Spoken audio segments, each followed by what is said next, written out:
தமிழன் என்று சொல்லடா, தலை நிமிர்ந்து இல்லடா, இயன்றதை செய்வோம் இல்லாதவர்க்கே. தாரக மந்திரத்தின் தானை தலைவன் நிஜாமுதீன் என்ற பெயருக்கு முகவரி கொடுத்த என் அன்பு தலைவர் கேப்டனை வணங்கி, கழகத்துடைய பொதுச் செயலாளரும்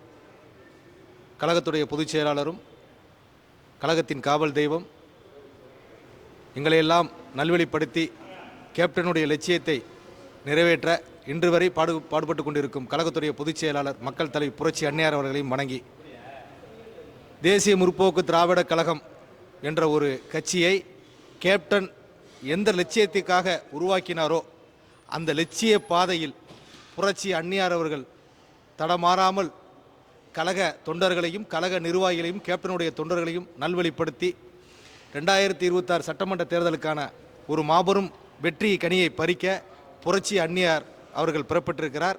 அவர்களுடைய பணியிலே அவர்களுடைய வழியிலே நாங்களும் பயணித்து கொண்டிருக்கிறோம். ஏனென்று சொன்னால், இன்றைக்கு தமிழ்நாடு மட்டுமல்ல, ஆல் இந்தியா எதிர்பார்க்கிறது எந்த தேர்தல்னா தமிழ்நாடுடைய தேர்தல். இதில் மீண்டும் ஸ்டாலின் முதல்வர் ஆவாரா என்ற அந்த ஒத்த குறிக்கோள் தான் இன்றைக்கி தமிழ்நாடே எதிர்பார்த்தாங்க. ஆனால் இன்னைக்கு அந்த இந்தியா கூட்டணியில் தேசிய முற்போக்கு திராவிட கழகத்துடைய பொதுச் செயலாளர் அன்னையார் அவர்கள் கேப்டனுடைய தொண்டர்களுடைய ஆசையையும் கழகத்துடைய நிர்வாகிகளுடைய ஆசையையும் நிறைவேற்றி மீண்டும் 2026 இந்தியா கூட்டணியுடைய தமிழகத்தின் முதல்வராக ஸ்டாலின் அவர்கள் வருவார் என்பதற்கு உதாரணம் என்னவென்றால், அந்த கூட்டணியிலே போய் நாம் இணைந்திருக்கிறோம். அதை தமிழ்நாடு முழுவதும் அதே மாதிரி பொதுமக்களும், கட்சி நிர்வாகியை விட பொதுமக்களும் மிக ஆர்வத்தோட இந்த கூட்டணியை வரவேற்கிறாங்க. எல்லாரும் சில பேர் கேட்பாங்க, எத்தனை சீட்டுன்னு கேட்டாங்க. எங்களுடைய ஒரே குறிக்கோள் சீட்டு முக்கியமல்ல, 234 சட்டமன்ற தொகுதியில் முரசு நிற்கிறதுனால தான் நாங்கள் களப்பணியாற்றுவோம். 234 சட்டமன்ற தொகுதியும் எங்களுடைய இலக்கு.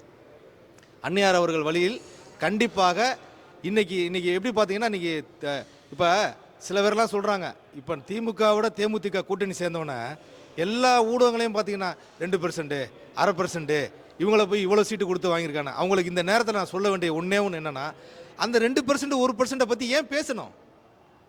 தேமுதிக 2%, 1% சொல்கிறாங்கல்ல, அதை ஏன் எங்களை பற்றி பேசணும்? அப்போனா நாங்கள் களத்தில் இருக்கோம், தேமுதிக இருக்குது, அதனால தானே அவங்க பேசுகிறாங்க. இப்போ நாங்கள் 1/2%, 2% அதை களத்தில் மக்கள் தான் முடிவு பண்ணணும். ஊடகவியல் உட்காந்துக்கிட்டு பேசுகிறாங்க பார்த்தீங்களா, அவங்க முடிவு பண்ண முடியாது. களத்தில் நாங்கள் நிரூபிச்சிருக்கிறோம். இதே 2024 சட்டமன்ற தேர்தலில் அதிமுக 2ஆம் இடம் பிடிக்கிறதுக்கு காரணமே புரட்சி அன்னையாரும் இந்த தேசிய முற்போக்கு திராவிட கழகம் தான். அதை மறந்துடக்கூடாது. ஏன்னா எங்களுடைய அன்னைக்கு நாங்கள் ஒரு நூலிலைவில் தான் நாங்கள் தோல்வி அடைஞ்சோமே தவிர, கண்டிப்பாக எங்களுடைய ஓட்டு வங்கி அப்படியே தான் இருக்கிறது.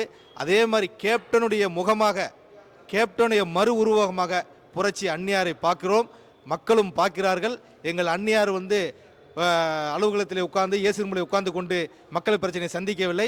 ஒரு பெண்மணி, ஆளும் பெண்மணியாக களத்தில் இறங்கி மக்களுக்காக போராடக்கூடிய ஒரே பெண்மணி புரட்சி அன்னையார் தான். இதை ஏன் நான் சொல்கிறேன்னா, இன்னைக்கு நாங்கள் 2025 மக்கள் இல்லம் நாடி உள்ளம் நாடி இல்லம் தேடிங்கிற ஒரு புரட்சி பயணத்தை உருவாக்கி ஒவ்வொரு மக்களையும் சந்தித்தார். புரட்சி அன்னையார் ஒவ்வொரு மக்களையும் சந்தித்தார். அவர்களோட குறைகளை கேட்டார், போராட்டங்களை எல்லா போராட்டத்திலும் களத்தில் குதித்தார்.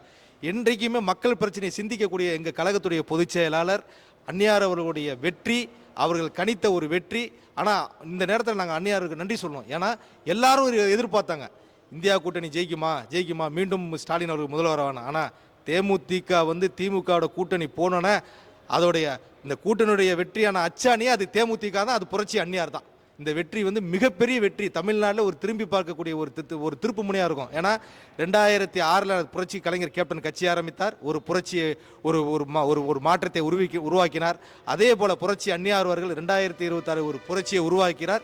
கண்டிப்பாக எங்களுடைய உழைப்பு 234 சட்டமன்ற தொகுதியிலும் முரசு தான் நிற்கிது என்று சொல்லி நாங்கள் களப்பணியில் ஆற்றுவோம். வெற்றியை அடைந்து எங்களுடைய தெய்வமாக நாங்கள் வணங்கக்கூடிய எங்கள் அன்பு தலைவர் கேப்டன் காலடியில் வைப்போம் என்பதை இந்த நேரத்தில் தெரிவித்துக் கொள்கிறேன்.